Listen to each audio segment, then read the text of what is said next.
Hello students, अभी तक हमने पढ़ा है सम के बारे में, एवरेज, किस प्रकार से हम हाईएस्ट वैल्यू लोएस्ट वैल्यू कैसे फाइंड करते हैं, काउंटिंग करना सेल्स की। अब हमारे एक बहुत ही इंपॉर्टेंट फंक्शन पे जिसका नाम है इफ़ फंक्शन। इफ़ का हिंदी में मीनिंग होता है अगर, यदि। मतलब हम यहाँ पे एक्सेल को कह रहे हैं कि आपको कैलकुलेशन करना है एक कंडीशन के अकॉर्डिंग। बहुत सिंपल है, हम अपने रियल लाइफ में भी ऐसे कई कंडीशंस लगाते हैं। जैसा अगर आप एग्ज़ाम में 33% लाने में कामयाब हो गए तो पास, नहीं तो फेल। अगर एक सेल्समैन ने एक मिनिमम अमाउंट से ज़्यादा की सेल की तो बोनस और इंसेंटिव, नहीं तो उसको बोनस या फिर इंसेंटिव नहीं मिलेगा। ये सारे इसके एग्जांपल्स हैं। आपको एक कंडीशन के बेसिस पर कैलकुलेशन करना है। अगर आपने 5 लाख से ज़्यादा की सेल ला कर दी तो आपको 10% बोनस मिलेगा। तो अगर आपकी सेल है 5,50,000 तो 55,000 का बोनस। अगर आपकी सेल है 4,90,000 तो आपको बोनस नहीं मिलेगा। सेम इसी प्रकार के कैलकुलेशंस करना हम सीख रहे हैं इफ़ में, ताकि आपका मैनुअल लेबर ना लगे कि आप पहले ढूंढ रहे हैं कि किन नंबर्स में कंडीशन मीट हो रही है, किन में नहीं हो रही है, देन उनको कैलकुलेशन करना। ये सारा आपका लेबर बचाने के लिए इफ़ फंक्शन एक बहुत ही अच्छा टूल है।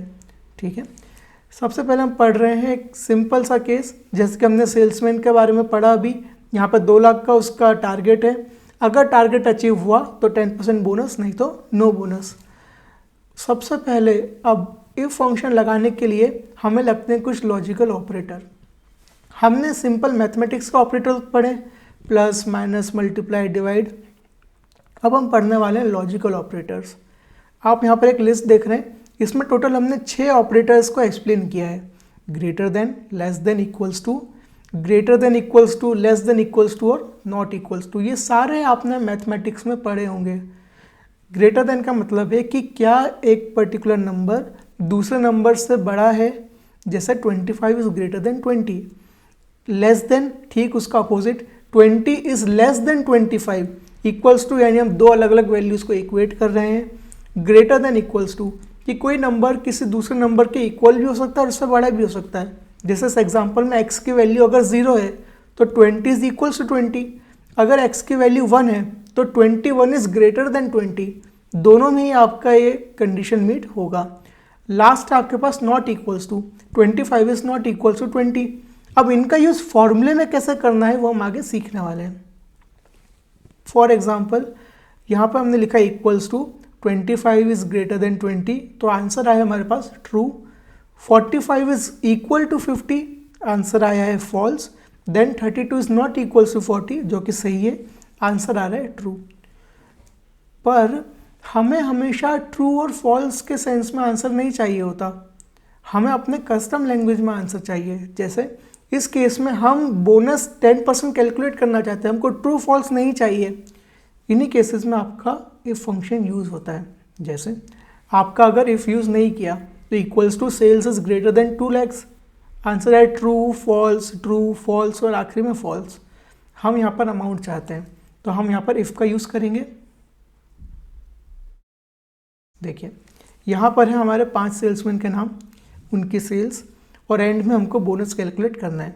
इक्वल्स टू, हमने सबसे पहले लगाया इफ़ का फंक्शन। यहाँ पर हमको सिंटैक्स में टोटल 3 चीज़ें पूछ रहा है Excel, logical test, value if true और value if false. Logical test यानी कि आपकी कंडीशन क्या है। हमने कंडीशन में लिख दिया sales should be greater than ₹2 lakhs। Value if true, अगर सेल्स 2 लाख से ज़्यादा हुई तो क्या, हमने लिखा है सेल्स मल्टीप्लाइड बाई 10%। सेल का 10% का अमाउंट यहाँ पर लिखा आ जाना चाहिए। वैल्यू इफ फॉल्स, अगर 2 लाख से कम हुई सेल्स तो हमने यहाँ पे लिख दिया माइनस, हाइफन का साइन यहाँ पर आएगा। अब जब हम इसको ड्रैग करेंगे तो आप देख सकते हैं कि 2 ऐसे सेल्समैन हैं, राजेश और करण, जिनकी सेल 2 लाख रुपए से ज़्यादा थी, तो उनका बोनस कैलकुलेट हो गया है। और एक लास्ट केस है निधि का, उसकी सेल्स एग्जैक्टली ₹2 लाख थी, पर हमने यहाँ पर greater than equals to use नहीं किया, हमने यूज़ किया है ग्रेटर देन, यानी कि 2 लाख से ज़्यादा ही होनी चाहिए, तो इसलिए निधि को इस केस में बोनस नहीं मिला है। आई होप आपको इस फंक्शन का यूज़ समझ में आ गया होगा। सबसे पहले आपको लॉजिकल टेस्ट लिखना है कि ये अमाउंट इससे ग्रेटर होना चाहिए या कम होना चाहिए या इक्वल होना चाहिए, नॉट इक्वल्स टू। देन आपको एक्सेल को बताना है कि अगर ये कंडीशन सही है तो क्या करना है, और लास्ट में आपको बताना है अगर ये कंडीशन फॉल्स आती है यानी कि कंडीशन मीट नहीं हुई तो क्या कैलकुलेशन होनी चाहिए। आइए हम देख लेते हैं कि इसको एक्सेल में कैसे परफॉर्म करना है। हमने एक सेम टेबल एक्सेल में बना रखी है, सीरियल नंबर, सेल्समैन का नाम, उसके सेल्स, आखिरी में बोनस कैलकुलेट होगा। हमने लिखा है यहाँ पर इक्वल्स टू और इफ फंक्शन का यूज़ हमने यहाँ पर किया है।